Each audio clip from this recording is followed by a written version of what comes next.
A woman's choice. I would like everyone to keep an open mind about what I'm going to share with you. Just imagine a young single mother became pregnant with her second child with someone she didn't plan to marry. The pregnancy was unplanned due to her being misled by the father, stating he couldn't have children. She considered many options, being that she didn't want to have 2 children and still be unmarried.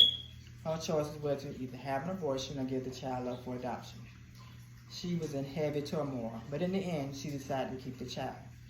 The point of the matter is she had a choice to decide whether to bring the child into the world. Not knowing she was even capable of being a single mother of 2, she still had a choice. That person was me, and I decided to keep my child. Although I am pro-choice, my religious beliefs overcame my decision to not choose abortion or adoption. But now, the Dawes versus Jackson is taking away that choice. Abortions or restrictions on the procedures are now banned in 21 states. Roe versus Wade has been overturned, and women's civil rights are being violated once again.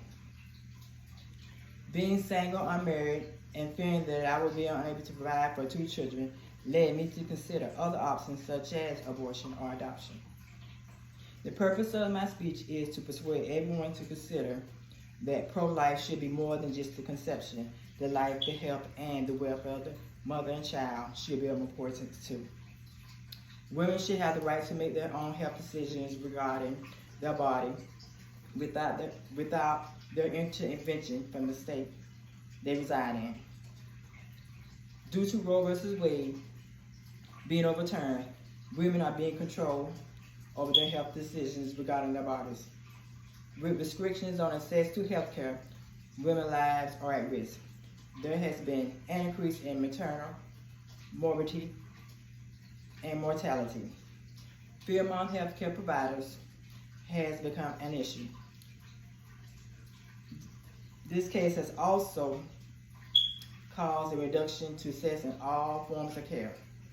Dawes versus Jackson can place providers, patients, and third-party parties at risk for prosecution of civil rights and infringe on the freedom of thought and religion. Pro-choice believes that women should be endowed with the right to her own life and body. Women should have the right to privacy and autonomy. Empathy is necessary for women in difficult situations. Many Americans who are pro-life believe that abortion should be permitted, just within certain restrictions. Pro-life believes in a right to privacy and autonomy, but only if it is restricted to genetic factors. Allowing abortions if conception was either rape, incest, or to save the life of the woman. The purpose of my speech today has been to convince everyone that Dawes versus Jackson should be overturned. Preventing women from getting an abortion does not stop them from trying to get one. This only results in women and young girls seeking out unsafe abortions, which could result in injuries or death. Women should have control over their bodies and their health decisions regarding their bodies. Without it, there could be unsatisfying results for both women and their children. As a single mother who had to raise her children by herself, I know the hardships of single parenting can be tedious. I overcame the challenges of single parenthood, but every situation is different.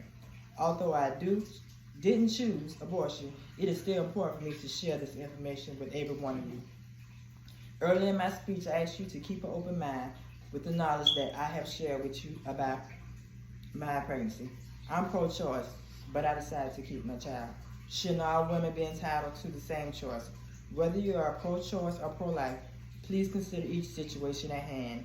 Although there are other alternatives, will it be in the best interest of the mother and child? Every situation is different, and we should be open-minded when we are faced with issues such as these. Judge others as we want to be judged.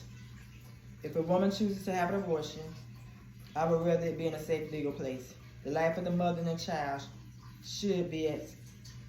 could be at stake. We must think of more than just the conception. A woman's welfare and her choice does matter.